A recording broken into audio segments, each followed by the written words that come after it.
Hi everyone, I have received a few emails from different students regarding working with Oracle Business Intelligence Enterprise Edition 11G in a Linux environment.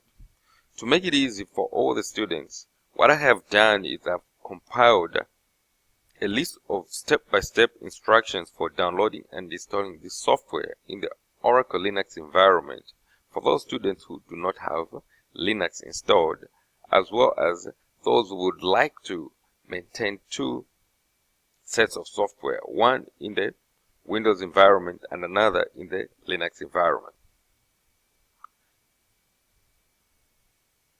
Now, to ensure successful installation of this software, I highly recommend that you follow these instructions if you've never downloaded this software before using the sample appliance that Oracle provides.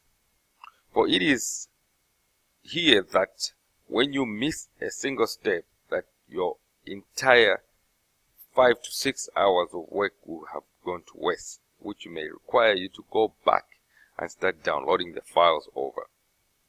Now, what is involved in the download and installation process? The first thing you have to do is download all zip files into a single directory on your C drive. As you can see here, I have indicated that the approximate size of the zip files will probably be around 30 gigabytes. Then the next step, depending on what kind of zip manager that you use to unzip your files, you may have to run what we call checksums. This will check the integrity of your files. Then you may have to go ahead and import the virtual appliance once you have successfully unzipped all the files, and an orange looking like icon appears on your C drive where you've unzipped all the files.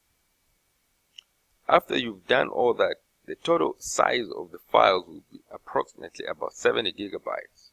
And you will notice at the bottom of this slide that I mentioned that this may take up to 4 hours based on the RAM on your system, as well as the speed of your internet in downloading files from the Oracle website.